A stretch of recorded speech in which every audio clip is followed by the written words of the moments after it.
What's up, guys? Welcome back to the Northeast Florida Surf Fishing Forecast for October 1st, 2nd, and 3rd. Last few days, the water in Northeast Florida, for the most part, has been very clean. We've had light east to northeast winds.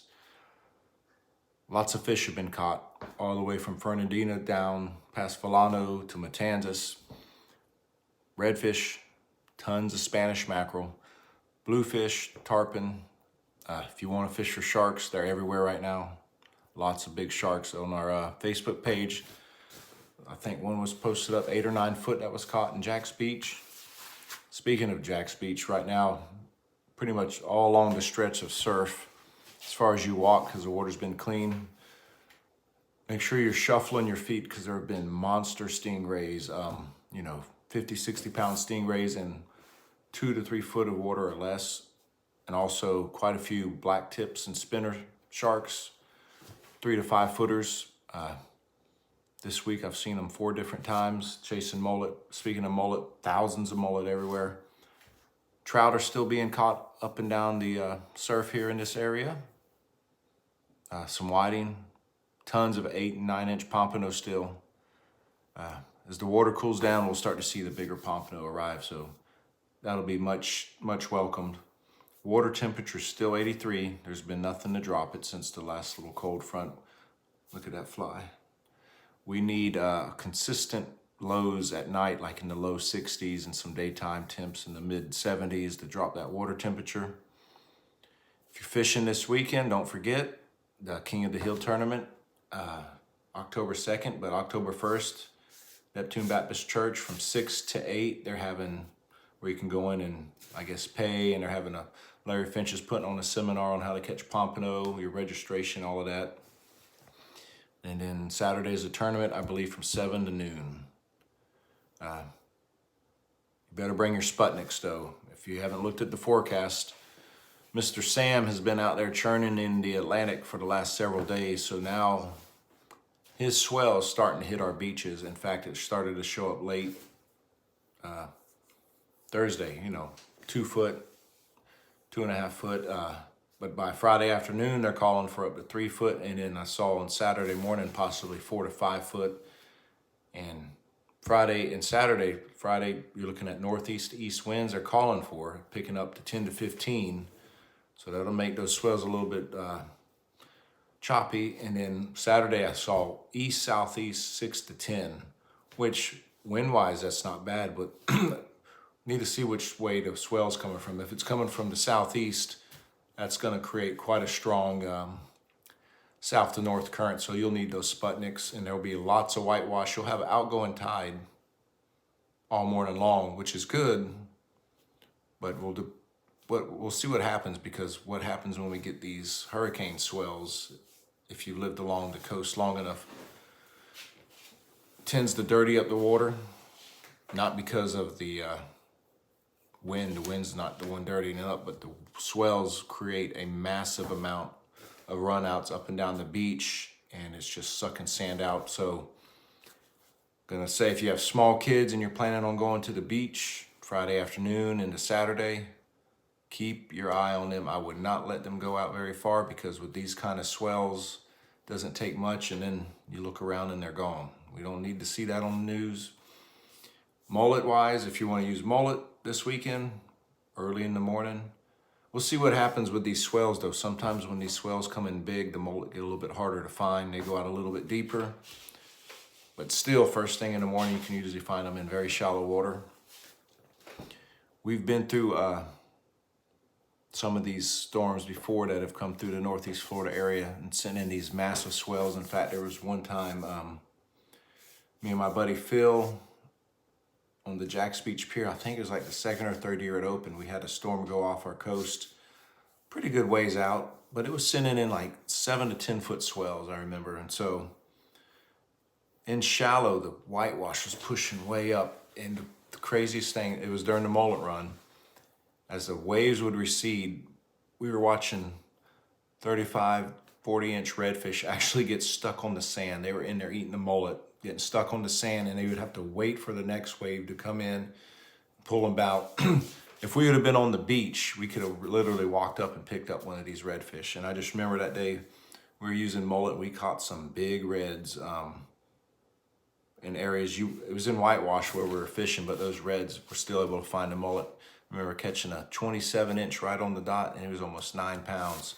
Talk about fat fish, but yeah, I think 3 ounce and 4 ounce should be fine.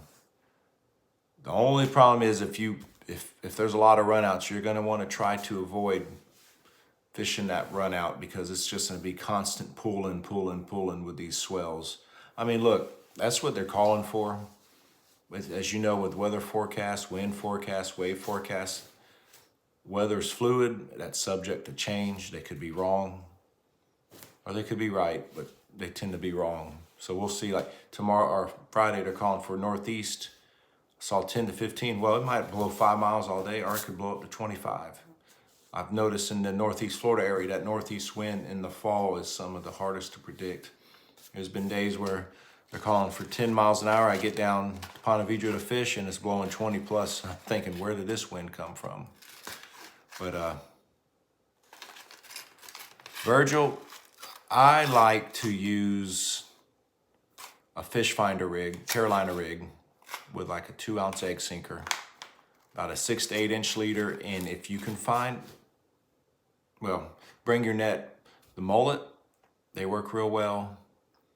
And you don't want to throw them out too far. If you're throwing them too far out, you're gonna end up getting all the bluefish you want. A lot of times those reds are cruising right behind the breakers. And if you can find sand fleas, I'll tell you one thing, the sand fleas, I've caught more redfish on sand fleas in my surf fishing life than mullet. I know other people have better success on mullet, but I have caught a ton of redfish on sand fleas. And my theory, and it's just a theory, is when the mullet are running thick along the beach, of course, the reds are everywhere. So they're following the mullet. Well, these reds are just constantly eating mullet. So here comes a sand flea put in front of them. A lot easier to eat a small little sand flea than try to fit another mullet in their belly. But that's just my opinion. It could be wrong, could be right. But I've caught a lot of fish on sand fleas, redfish. In 30 pound, I would say use 30 pound leader because of the amount of Spanish and blues. I mean, they'll still bite through 30, but man, I don't like to go any heavier than that when I'm trying to present the bait as natural as possible. And I've been using these new hooks for about 2 weeks now. Can y'all see them there? It's almost like a Kahle hook, but it's not. It's called a K-hook, made by Owner hooks. And I've been using them with sand fleas and catching reds on them. And that's what I caught my 30-inch snook on Wednesday with. And I had another snook about 16, 17 inches. And last week caught some nice fish on them too. They are, Virgil. That's what I like about them. And because what I've noticed, I used to use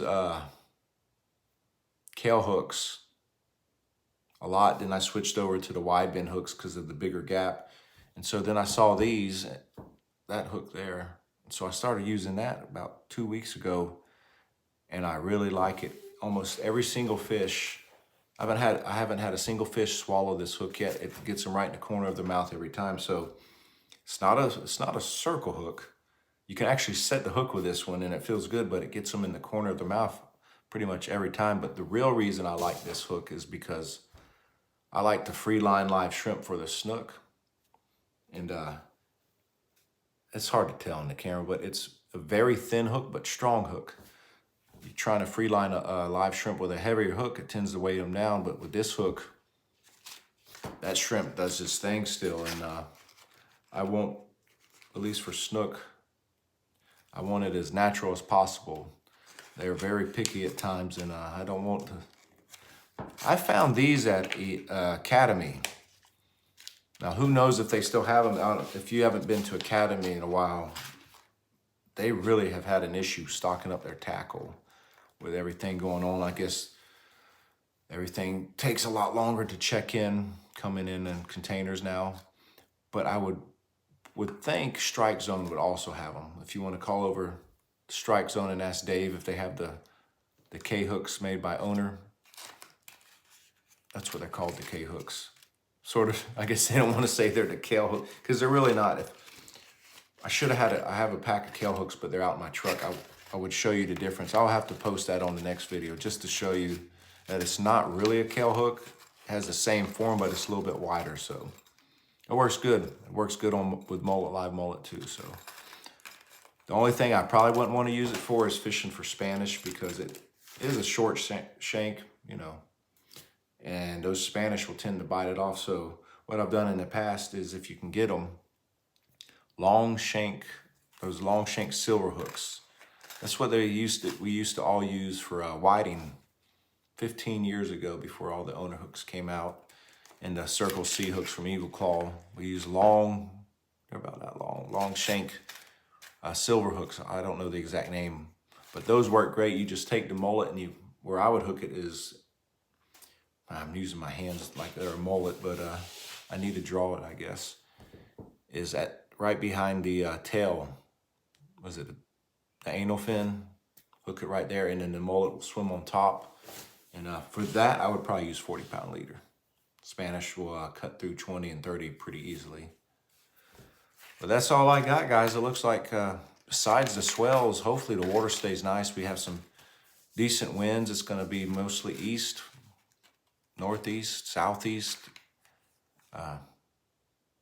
10 to 20 on Friday, and then backing off 6 to 10, I think, both Saturday and Sunday. So the next big thing we're waiting on is another cold front. We need one to drop that water temperature in, and things will really get fun. And don't forget, the flounder closure is coming up. I believe it starts October 15th. So if you want flounder, you better get in that river and load up on them. They're biting right now. They're hitting the mullet. And if you can find mud minnows have been very scarce here lately. There's one more thing I was meant to mention, but I can't remember. That's terrible. But anyways, guys, thanks for watching. If you haven't subscribed, subscribe, and watch for live videos. I'll probably try to hit the beach Friday afternoon to give a live update of what it looks like for all those fishing the tournament and all those who plan on fishing Saturday morning. So I'll catch y'all soon.